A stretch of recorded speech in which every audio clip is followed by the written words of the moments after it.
Welcome to Naked Notes, where two chicks talk about notes while they're naked. What? That's not what this podcast is about? Welcome to Naked Notes, where you will learn the honest, unfiltered, and naked truth about buying non-performing notes throughout the country. Whether you're brand new to this type of investing or have your own portfolio, let Naked Notes be your guide through the note world. Now, here are your hosts, Jasmine and Natosha. Welcome to Naked Notes. I'm your host, Jasmine Willois. And I'm Natosha Navarro. Thank you guys for joining us on Season 5, Episode 2. And this episode is brought to you by Ross Diversified Insurance. Since 1986, Ross Diversified Insurance Services has been providing insurance solutions for lenders and note buyers nationwide for their investment property and collateral. Contact them to see how they can help insure your future. Get more information by going to their website at www.rossdiv, that's D as in dog, ice cream, Victor.com. You cool, did it. Look at you. You're so good. It's like you've been doing this forever. I feel good. You start to pay me, you should see what happens. You should see what happens, you start to pay me. It's amazing. I always get nervous. I'm like, ooh, is she going to make it through the whole ad? But you did it. The dollar. I'm so proud of you. Thank you very much. Thank you. I'll be around all episodes. So guys, welcome to 2021. We had our first episode that just launched last week. We're very excited. We're already getting good feedback. Hopefully you guys are, enjoyed it as much as we did. This year is definitely starting off with a bang for us. At the Note Assistance Program we just released, which I know Jasmine will talk about, we just released our first tape. So we got the trade desk going. We got some training members that joined. Like everything is firing. Bang, bang, bang, bang, as you say. Yeah. Right? Yeah. That's pretty amazing. Yeah, the coffee notes was spectacular. The attendance was phenomenal, much more than I could expect. So thank you all for just showing up and just inspiring me for the year. I know I was pumped. And and I'm supposed to be on vacation, for crying out loud. Okay. So I came out, we did our coffee and notes, and I was just excited to see everyone. There are a lot of new members, and the vet members out there represented strong too. So I just see a lot of commitment to 2021 being the year for success. I think that our coffee and notes honestly was almost double in size what it typically is, because we do, like, the thing I love about our coffee and notes is that it's a little bit smaller. So we give everyone a chance to introduce themselves on video. And this time both Jasmine and I were like, how many more people do we have to introduce? Yeah, and the networking it was awesome. It was awesome though. So it was quality stuff. When we got a lot of good feedback online too. So just shout out to everyone that contributed, because again, most of the good nuggets came after we left, right? We gave everyone about 30 minutes to network. I mean, I don't want to. Isn't it funny? Everybody's like, yeah, go, leave. You too. Get out of here. So thanks, guys. Anyway, good stuff. So what did you do over the break? Well, I mean, mostly nothing, which has been my life for the past 8 months. But my husband and I did just put our nursery together. Okay, which good. was very exciting. I just want to let you know that was the right answer. It was a trick question. So. Oh, that I did nothing. Yeah. But if you did something, then the nation had to call you. I was like, I was traveling around the world. Right, no. Right. Okay. No, I pretty much delayed my house. But no, we got to put the nursery together so that I'm in full nesting effect. The baby's coming in 2 months. And I sent Jasmine a picture and she yelled at me that there's not enough color. So I got to add some pops of color. You put me on blast for putting her on blast. I don't even know if that's a thing, but it is today.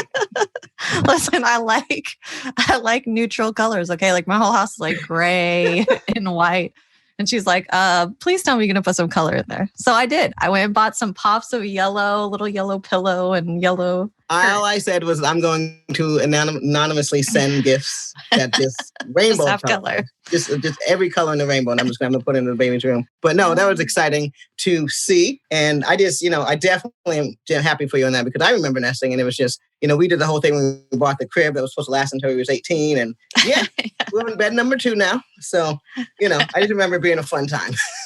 Yeah, it was really cool. What about yourself? What'd you guys do? It was my first time since the kid was born that I haven't gone anywhere. So that was a lot. We just kind of made the most out of it. I actually put sand in my backyard. So like seriously, when I sit down, I get to act like I'm at a beach somewhere in the mountains, if that makes sense. Oh, right? So other than that, Christmas was just fun. I got a lot of good stuff. I bought myself some gifts too. So I was really happy. My son brought me a rice maker. We will not say that I burnt rice. We won't bring that up. And then the next thing I get a rice maker for Christmas. So. I was like, did you burn it in the rice maker? Because that's pretty hard to do. No. This is before the rice maker. So now I'm a certified rice making fiend right now. So I'm good to go. But no, other than I like that he basically gave you a gift that benefits him. To get into that groove. He's turning into a full-grown man. That's what the men do. I love it. No, other than that, really, we're just getting ready for your departure, lady. You have some big shoes to fill. And so keep on my toes. And we're just welcoming Harrison and just kind of making sure he's ready to get in, because January is our year to just kind of get everything just transition fully cemented. Yeah. And for you guys that have not heard, we are going to be starting on our next episode, we're going to be having one of our members, Nadine, join us. And she'll be kind of taking over as I transition out. So she's out of Australia. So I think, first of all, it'll be the coolest thing ever to have an Australian accent on the Naked Notes podcast. But she also is very knowledgeable, has been with the community for a long time. Her and Harrison are actually together as a couple. So we get, love to keep it in the family. Yeah, but you'll get to meet her more officially starting on the next episode. Yeah, it'll be fun. You'll have 3 Naked Notes ladies for a time being. Right. You can handle that. Everybody sit down. Just calm down. It's going to be okay. One with an accent who's going to be here to take over. And she's just, the good thing about her and why we chose her is she also is fun. So imagine that. We're just going to have good times and we're going to continue on with that. But other than that, it was just kind of low key. And we're excited to be back on track with season 5. Awesome. Let's jump into our review. So this one comes to us from Anthony S. Jasmine and Natosha rock. They're super intelligent, approachable, accessible, and most importantly, real. I'm looking so forward to boarding the note ship with these ladies at the helm. Keep up the awesome work. He said note ship, so now I want a different hat. I want like a pirate hat. Am I doing too much? Or a captain hat. The captain hat, is that? No. Yeah. We'll keep the cowboy hat. But thank you, Anthony. And I'm going to take it down a notch, but no, we really appreciate it. A pink captain hat. I could see it. I can see it. We appreciate the approachable part. That is 100% what we make a point to do here, right? Because this is a business that otherwise it's just a closed-knit community, right? And it's really not any room for outsiders. So we want to make sure that you feel welcome, because that's really part of the journey. I got to tell you that right now. But anyway, thank you very much. Thank you, guys. So let's talk about some training updates. So as we transition into our guest speaker today, who I'm so excited to have on board, we are wanting to make sure that we're merging our new campaigns. So we've been talking a lot about, for the past 2 years, the 5K and 5Y. So helping 5,000 families in 5 years reach their generational wealth at whatever capacity that is for them. And we have put a huge dent in that in the last 2 years. And now we are merging that with our new initiative called IPG, which is Invest, Profit, Give. And it's all about taking those people that now, these 5K, 5Y families that have benefited, have purchased notes, are well on their way. And dare I say, are profiting. Profiting. Let's just they're profiting, and we know it. Now we're kind of showing them, like, how do you take that and transition that into even more abundance, more wealth for yourself, for your communities, for your family. And that's our IPG initiative. And so when we were looking around deciding, like, how do we want to maximize this, we found a few key people that we're going to partner with, one of which is going to be our guest speaker today, which we'll get into in just a moment. But it's been already just that from a few weeks, what are we, 2 weeks, a week and a half into this year? And already we're starting to see the benefits of people doing this, people going out and, donating within their communities on their own, people excited about being part of what we're doing, which we'll tell you more about that initiative in a moment. And it's great to see the training side, the trade desk side, and now our charitable contribution side come together. That's a little trifecta. I love it. Yes, we're very excited about that. And the good news is that the training that she's giving everyone, and especially the last people that are coming through the program and training under Natosha, what I got to say is perfect timing, because now you're jumping in, and you're, as far as I'm concerned, going to get some of the top training we'll ever have. God bless everyone coming behind you. And you're also going to, as we said, get good karma. So you're going to make money and go to heaven. I say that all the time, because that was one of the things that struck me when I was on Wall Street. For those of you who know, I used to be a day trader on Wall Street. I worked with a small boutique firm before I got picked up with Joseph Stevens. And so when I would go to work, we would make more money than the law allowed, just, sometimes in some hours. And what struck me about that is that things were moving so fast, none of us really, dare I say, had time to give, right? I'm sure we could have made the time, but things move so fast down there that we're making money so fast. So I wanted to make sure that we have time to pause. And that's really where this whole IPG comes from. And then connecting ourselves with our guest speaker is really some of the things that just manifest once you kind of put that out there, right? It's just amazing. We talked about... Yeah, I mean, you always attract what you give, I believe. And so those things start flowing to you very naturally. So if you hear people complaining a lot about what's going on in their life, I feel like there's something that you might be putting out into the world right now that's attracting that. And on the flip side, when you come from a place of abundance and giving and loving and caring and all these good things, like those are the type of people and things that you attract in your life. And so I'm glad that we're heading in that direction with the company. Indeed. Trade desk.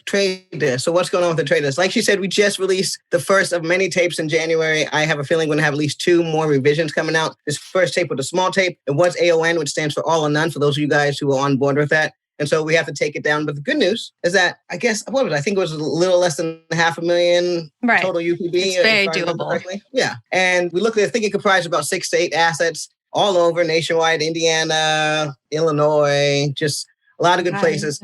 Yeah, Ohio. The place I haven't seen in a while, Vermont, I think was one of them. Yeah. Right, I was going to bring that up. So what I'm noticing now is we're taking down and seeing things more on the East Coast where a lot of people are interested in. So I'm getting a lot of requests from Maine. I've seen a few things in that area as well. And then we had a phenomenal call with an attorney in New Hampshire. So just so you know, as we start making headway in New Hampshire, those deals seem to be pretty lucrative because you know what the motto of that state is, right? Live or die free. Live free or die. That's what it is. Yeah. So we can all get along with that. As you can imagine, it should be a good place for us to take down some profits in New Hampshire. So Trade Desk is very active. We're excited. Expect at least 2 more revisions. And we look forward to updating you every week on what we're doing on there. So let's jump right into our guest speaker of today. Now, what was so interesting about what we chose to do with our guest speaker is that he's an entrepreneur, but he's more importantly, has his nonprofit. And so we were trying to think, how do we make this relevant to notes? Because at the end of the day, this is a note podcast, right? We're very specific to the type of niche that we do. And so we wanted to make sure that it was beneficial for you guys and also worth his time. So we decided to take the spin of creating like the spirit of entrepreneurship, because really no matter what type of business you decide to start, it takes a certain type of mindset in order to be that person. Right. And if you've ever attended any of my virtual note labs, what do I tell you about the note business? When I found it, it was like me sitting at a bar, right? I said, all of a sudden they bought the inventory, right? They bought the resources, and all they needed was the entrepreneur. They just needed to add the entrepreneur and shake or stir, right? However you like your drink. So this is an opportunity for us to talk about the spirit of entrepreneurship, because that, no matter what, is what you need when you get to the Note Assistance Program. It's not enough just to have the resources, which we have, and it's not enough to just have the money, which is sitting around in our community. And heaven forbid, a lot of you say, I just need inventory. And then you join our community and we give it to you every single month. We need to take action. So this is what this is about. And I'm excited to introduce Bob Dalton, a new friend of mine, poker buddy. We are all here local in Southern California. But really, we are excited because he's making my dreams come true. Let's talk about that. He's making sure that I'm able to give as I earn and as I profit. So Bob, are you there? I'm here. Thanks for having me. Hey. Yeah, man. Thanks. Of course. So we wanted to also mention, for those of you that are listening right now, we did have Bob on our Ask the Pink Hat, I want to say maybe about a month ago. And it was about 15 minutes or so where he told us a little bit about his story. So today we're not going to go into all of his story. We want you to go back to Ask the Pink Hat on our Naked Notes Facebook page and our Naked Notes YouTube channel, and you can hear more about his specific story when it comes to his nonprofit in particular. But we definitely are so excited to be able to expand on what we were talking about with Ask the Pink Hat with more time. And not to blow your horn or blow the horn, whatever it goes, but he was also, you can go check him out on TED Talks. That's like the most amazing thing. So check out his TED Talk as well. Let's jump into things. I would say TED Talks, Ask the Pink Cat, comparable platforms. I had to at least mention it so I could be, All right, Bob. So first and foremost, I don't know if we actually talked about this on Ask the Pink Cat, but how did you meet the crazy lady in the pink hat, Jasmine? Yeah, met her at a golf tournament that I went to at Country Club Rancho Bernardo. And we got introduced through a mutual friend, Coach Jeff Goldstein. He's awesome. I love him. Awesome. So now when we talked about on Ask the Pink Cat with your nonprofit, Sackcloth and Ashes, you told us a story about how it came to be, like what kind of triggered that for you with your mom becoming homeless and it really changing your mindset on stuff. But can you tell us a little bit just more about the nonprofit, what you guys do and what you provide to your communities? Yeah, for sure. So the whole concept was inspired by my mom, who lived on the streets, and through her journey, it inspired me to call homeless shelters in my community to ask what they needed. And they all said blankets. And I was familiar with the 1-for-1 business model, and I wanted to take it a step further and really make it local. the 1-for-1 business model up to that point was, you buy a product from a company and they'll send a product overseas to someone in need. But with homelessness being such a issue here in the United States, right here in our own backyard, I wanted to create a model where when you buy a product, you're actually providing a product down the street from where you live to somebody in need. And I came up with the idea that to make it local. So if you buy a blanket, no matter where you live in the United States, we'll actually provide a second blanket to a homeless shelter in your zip code if you have one. And if you don't have a homeless shelter in your zip code, then we donate to the closest one to your zip code. And you can visit our website, sackclothandashes.com/shelters, to actually see all of the shelters that we give to and which ones are closest to your area. So you can type in your zip code and it zooms in and shows you all the shelters in your community. And we give to over 500 shelters in the U.S. that are doing incredible work to serve people in their communities. Well, that's huge. And that's one of the things that attract us as well. That golf community that you and I belong to, that's really one of the underlying things about us, about keeping the local business people alive and, keeping us to stay in San Diego if you can, right? It's a really expensive community. So we've got to support each other's businesses. So what I love is that Natosha has been giving to a homeless shelter. And if you can talk about that a little bit, because it fit in perfectly with us when we decided we were going to work together. And so really, I'm excited. And I'd love to shout them out now because I think we're going to go and start giving. We just started this program in January, so I think we're going to start giving out blankets anytime soon, right? Yeah, absolutely. So with me, I do Big Brothers Big Sisters, and I have a little girl that I sponsor, I guess you would say, or we work together. And one of the things that she and I love to do the most is volunteer at different things. And so we found this homeless shelter that was right down the street from where she lives, so it was really impactful for her. And we would go there probably once a month. And this homeless shelter in particular, it's a little bit different than a traditional homeless shelter. They don't necessarily let people live there, but it's a place where people can come. There's rules, there's certain regulations, but they can come and they get 3 meals a day, all donated food, all donated time for cooking. When you're cooking for the people, you're actually serving them, like carrying food out, asking them, what else can I get you? Like restaurant style, making them feel like real people for that time, so they actually feel human. They have a little store that they created where people have donated. They can come get their essentials. They have clothing that they have where you can come and go shopping and donate. They have a library where there's books. So there were all these different things. They could take showers. And for me and for my little girl, Vanessa, it was something that we loved doing together. We would go out and talk to people and sit and hear their stories. And similar to what Bob was saying, it completely changed my mind, and probably hers too, about why you assume someone is going to be homeless, what their story is, because everybody has a different story of how they got there and what happened. So this was something that was really important to me, and I'm excited for us to be able to donate our blankets. So with that, tell us about because what the Note Assistance Program is now part of is the, I believe, Blanket the United States. Is that kind of what we're being tied into, Bob, that campaign? Yeah, Blanket the United States is a campaign that my company launched back in 2018. And the whole vision of it was we were already donating to local shelters around the United States, but I wanted to bring a more unified vision and kind of movement together through what we were doing that allowed companies and people to be able to opt in and participate in what our overall vision was. And so we launched Blanket the United States, and the goal with that campaign is to donate 1 million blankets to homeless shelters by 2024. And not only do the individual contributors that buy a blanket on our website get to participate in that campaign, but that opened up the door for us to start partnering with companies all around the United States that want to give blankets as gifts to their employees or their customers and make a difference in their local homeless shelters. And so now we have a bunch of different companies, celebrities, and just individual contributors that are all participating in the same campaign and the same movement to blanket the United States. And the beautiful thing about this campaign is we're not just donating blankets, but along the way, as we're blanketing the United States, we get to use our platform to highlight some incredible grassroots organizations that are doing the real work. They're doing the work where they're showing up every single day, serving people in their communities. And the blankets end up being just a third-party object that's connecting us to these amazing organizations that we end up getting to support on much deeper levels. And we get to connect companies, similar to your guys' company, to grassroots organizations and communities. And more often than not, I get to see companies end up supporting their local organizations far beyond blankets. That's huge. And that's an audacious goal. I think that's one thing that connected our souls. That's a 1 million blankets. It is. it was seemingly impossible, which is why I chose it. Originally, it was going to be 100,000. And then we were like, you know what? Let's shoot for 200,000. And then I was like, $1 million just flat out doesn't make sense. So let's do it. So we're about 20% to our goal. We have, 3.5 years left. And we're going to do it. No doubt in my mind.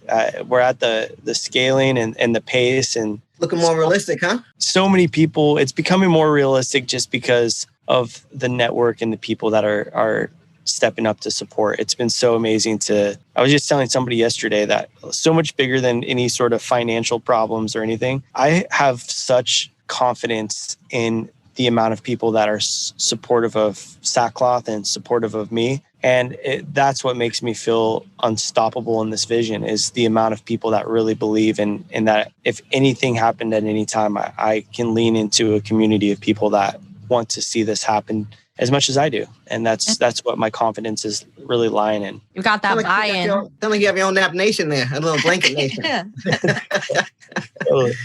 Good stuff. So I'm going to ask one of these questions here, because this is what really drives me, right? And that's just entrepreneurial spirit. So I'm imagining, okay, just like myself, this was not my first business. So have you always had this entrepreneurial spirit since you were a kid? This is your first business. Tell us a little bit about, who you are, Bob. Yeah, I would say that I was always an inspiring entrepreneur, meaning I had about 50 different names in my phone of all the names that I would name my businesses one day.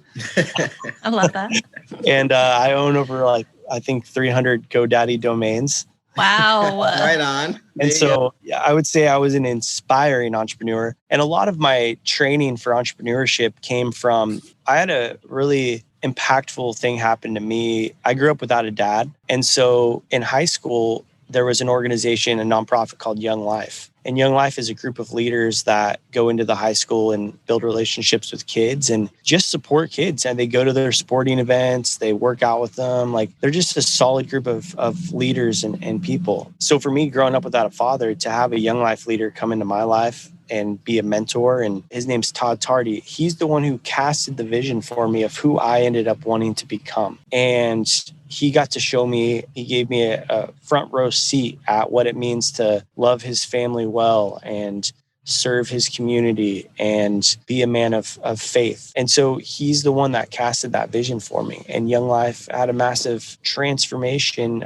for me as a young man who, I'm sure I would have went out and done some awesome things or maybe screwed up my life. I don't know. But just having him in my life and casting that vision really set the trajectory of my life, of understanding the mission and why I'm here and what I'm supposed to do, which is to serve people and love people. And so at 19 years old, I actually ended up dropping out of college and moving to a new area in the Willamette Valley in Oregon. And there was no Young Life. And at 19 years old, I'm like, you know what? There's no Young Life here. I'm going to start Young Life in this area.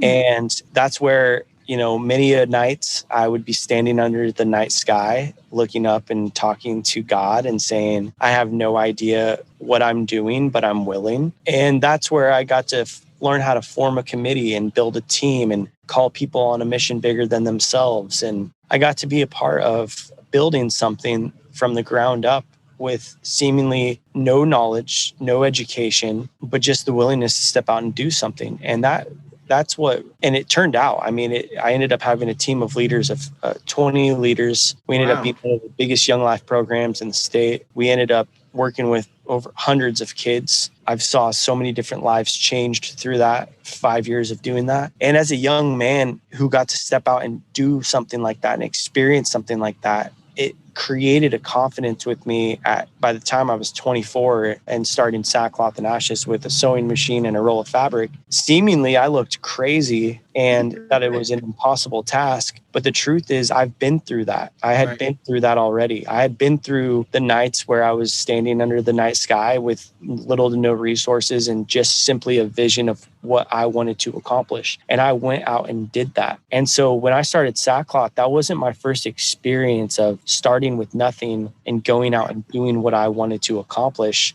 I had done that before. And so my background in Young Life had really shaped me as a young man to do and equip me to do what I'm doing now. That's awesome.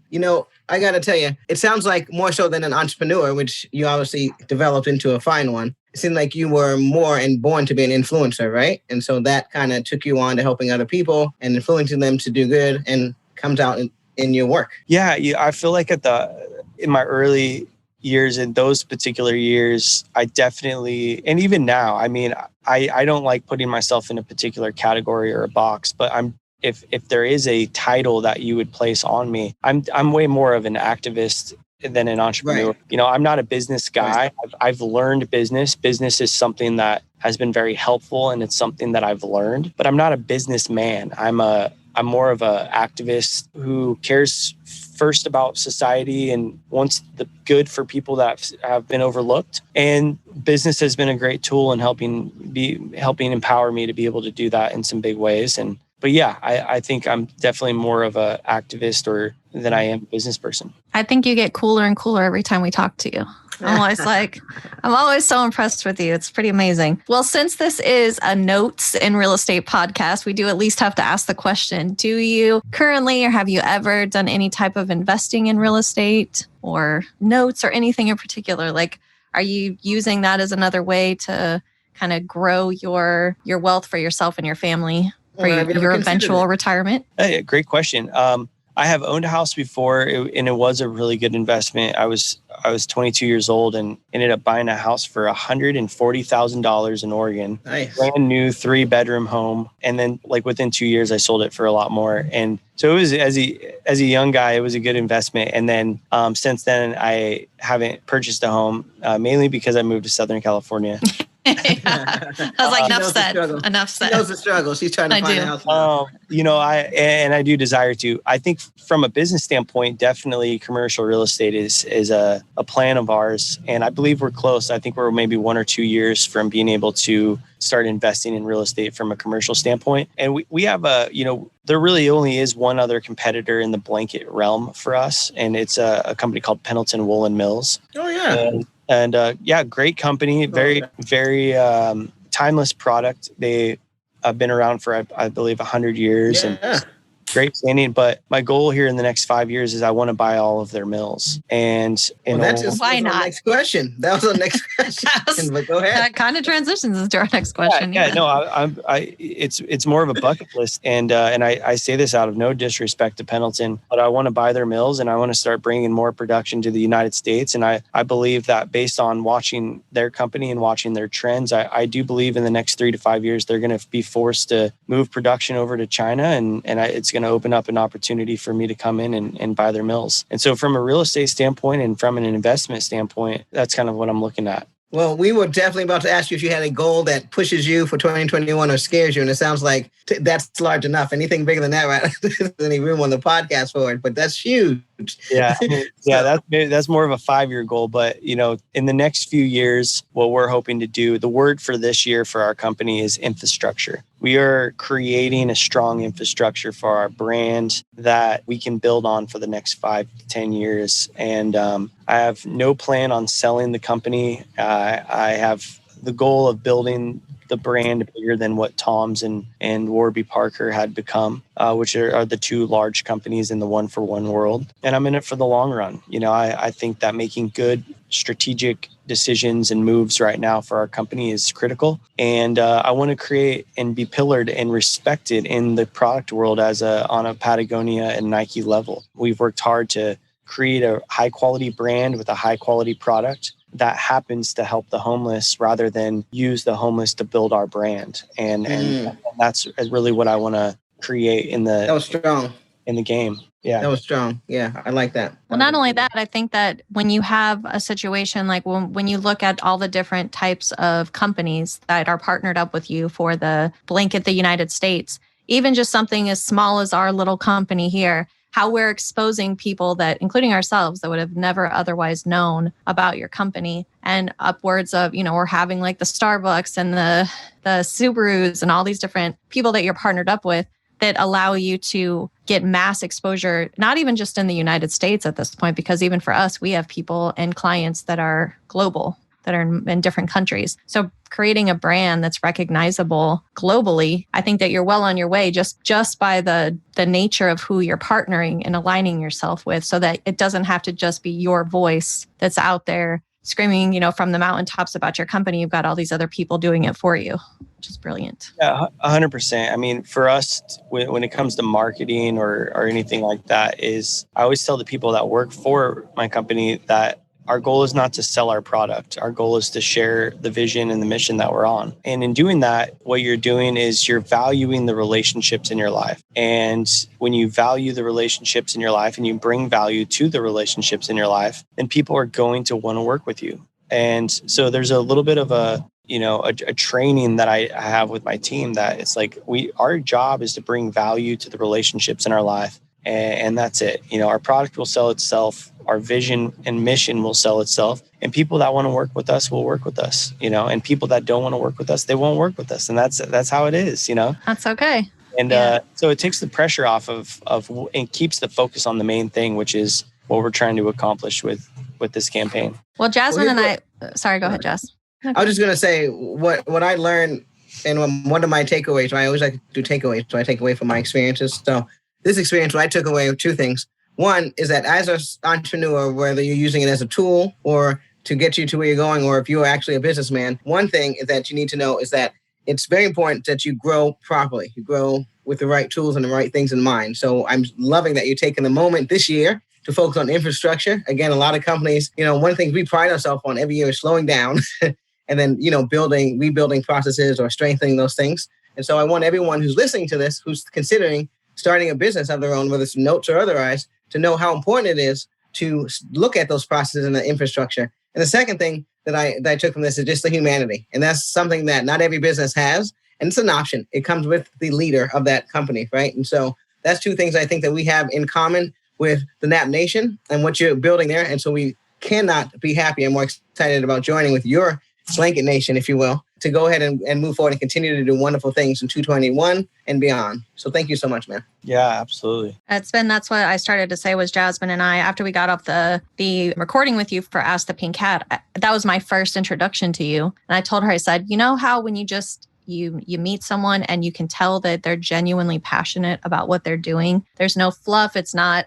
about anything other than what they say it's about. Like, that's how you come across. And so we are grateful to be able to partner up with a company like yours, but more importantly, with someone like you, who we know your intentions are so good when it comes to what you're trying to do, what you're trying to accomplish. And therefore, it has to go into your culture of your business. Like, I can't imagine that you would ever even attract anyone to work with you and for you that didn't also believe and have the same type of ethics and morals that you have as well. So we are very appreciative of that. And as we start to sign off, I have a question for you that I did not put on here. Do you have a piece of advice for somebody who, either they're looking to become more philanthropic or they're looking for starting up their business, something that you said you had somebody there to mentor you, to give you that little push that kind of help push you in the right direction? So if they're listening to this right now, is there a piece of advice that you would give them to get started? Yeah. My main advice is that when you're starting something, most of the time, 9 out of 10 things don't work out the way that you had hoped. And a lot of people get discouraged when that happens and they quit and they say, this isn't for me. Well, the truth is, I bought a sewing machine and I tried to learn how to sew, and I realized very quickly that I can't sew. And that was my first big obstacle. And can you imagine if I said, oh, you know what? I bought a sewing machine. I tried to learn how to sew. I can't sew. This whole sackcloth and ashes blanket idea. Blanket thing. It's not for me, and moved on to something else. Sackcloth and ashes wouldn't exist right now. And so that was the first obstacle. So what did I have to do? I had to find somebody who could sew and who could sew better than I could and make blankets faster than I could. And it freed me up to sell more blankets, And so it ended up being something that when things don't work out the way you plan, especially in the early stages, typically that's for the best. And when that evolves into being what it's supposed to be, it typically ends up working out better. And so as long as you're willing to continue to move forward and not quit, typically things end up working out the way that they're supposed to work out. And the analogy that I use, one of my favorite artists is Stedman. And what he does is he throws paint at a canvas. And he doesn't ever know what he's going to create when he starts to create it. And he throws paint at a canvas, and then he takes a pencil and he pencils it out, and it ends up turning into a horse or whatever it ends up being, and that's entrepreneurship. Entrepreneurship is throwing paint at a canvas. You don't know what it's going to exactly look like when you start, but your job is to step up, throw the paint on the canvas, and then allow it to become what it's supposed to become. And me saying I want to buy Pendleton's Mills, that's throwing paint at a canvas. It might end up turning into something else, or it might turn into something. I don't know. But my job is, as a leader and as somebody who's an entrepreneur, is to throw paint at a canvas and to constantly be visualizing different things that I want to do. And then they end up shaping and turning into something that they want. The other second piece of advice is rejection is protection. Typically, when you get rejected by somebody, it's a painful process. And I've been rejected by 90% of the people that I end up wanting to form partnerships with. And more often than not, if not entirely so, 100% of the time, the people that ended up not working with me or choosing not to work with me or rejecting me, it ended up not being a good fit in the long run. And there's so many times where I look back and I go, oh, thank God that didn't work out. Yeah. And so you got to trust that process as well. You don't want to work with somebody that is going to reject your idea or reject you. So don't try to force it. Don't get discouraged by it. Just roll on to the next opportunity. Continue to gather other options. Don't use your energy being discouraged for something that you have no control over. And so rejection is protection. Really understand that that's a part of the process, and that most of the time it's for the best. Here's what I got to say. I feel like you were speaking to the heart of the note program itself and all the note investors. So that's just one of the things about the experience and the journey of being an entrepreneur and whatever it is. That's the similarities of it, because a lot of the times when people come to the program, it's the same thing. Like, you may not get your first note in the first year, sometimes first 6 months, but you got to stay, pressing forward and try to taking your dream down and your goal. So that was very inspirational. So guys, if you're out there listening, apply that also to every other struggle that you're doing out there, whether it's starting a company or just pushing forward with, through this pandemic. And as Jasmine always loves to tell our community, not all money is good money. So that's kind of fits in with that rejection. Like, there's a reason that it's not working out. Stop trying to force a square peg into a round hole. Like, if it's not going to work, it's not going to work. So again, Bob, this was amazing. If you don't mind telling people your website again and any other way that you might want that they can get a hold of you or learn more about what you do. A lot of people in our community have reached out, and outside of our community said they're looking forward to supporting us with this campaign. So yeah. So our company website is sackclothandashes.com. It's sackclothandashes.com, sackclothandashes.com. And if you have any questions for our company, you can just email info@sackclothandashes.com. And if you want to follow our brand on social media, it's Sackcloth X Ashes on Facebook, Instagram, Twitter. And that's probably the best way to follow our brand, is through social media, where we have a social media presence. And buy a blanket. Buy a blanket if you want. It's no strings attached. We're looking forward to blanketing the United States, and we're thankful for anybody who ends up being a contributor. We don't call our customers consumers. We call them contributors, because the goal in life is not to just consume all the time. Amen, brother. Amen.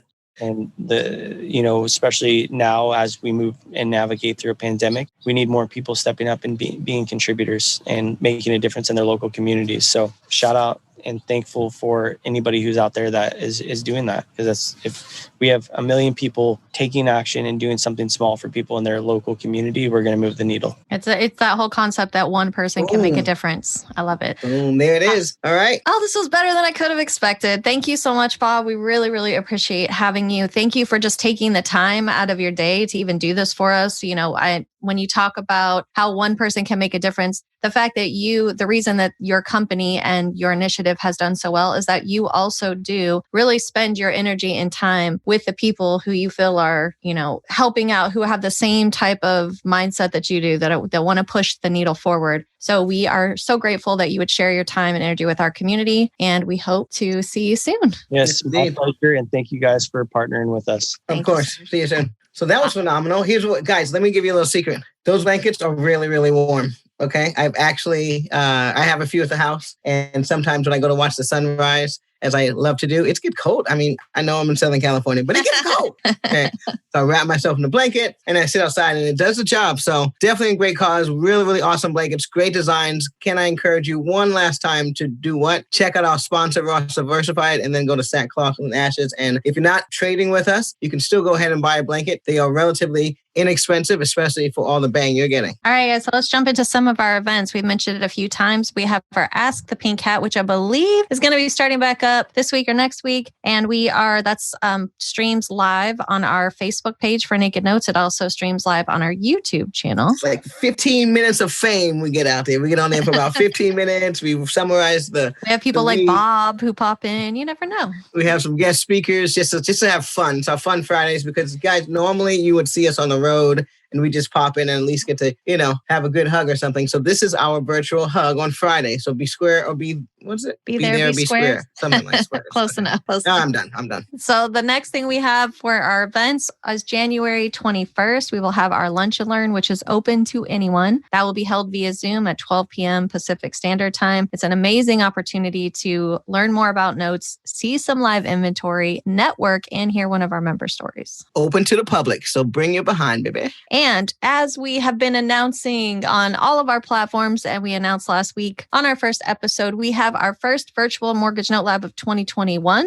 That will be January 30th and 31st. So you still got a few weeks to get your tickets. But get a load of this. This Friday, I'm mailing out the swag bags and they are full of goodies. I'm just printing out one last thing. I'm just going to tell you what it is. I can't hold it in. I'm just excited. If you cannot tell, I'm excited for virtual note lab now that I know it's a thing. It's a real thing. But we're sending out a map to everyone who attends, right? So you can put on your wall that's going to map out all the states that are tax deed state versus tax lien states. Boom, boom. Very important. No fluff. I teach that as the first training class. We talk about tax deed versus tax lien and people are like, where do I find it? I was like, I don't know, Google it.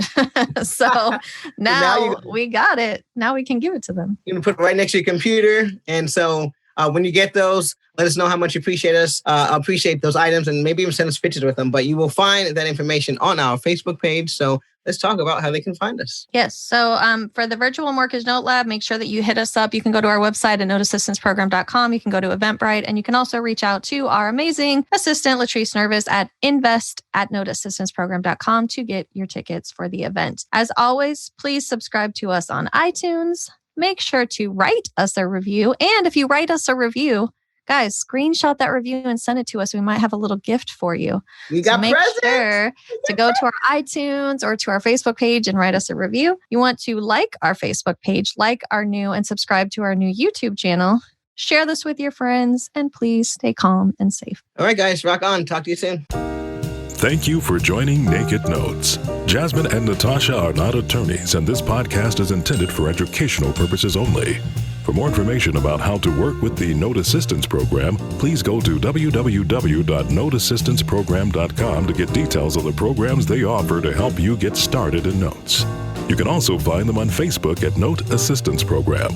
If you are in California or New York, be sure to check out their meetup.com page for monthly lunch and learns, note labs, and other events. Make sure to check back regularly for new episodes and let Naked Notes be your trusted partner on your note journey.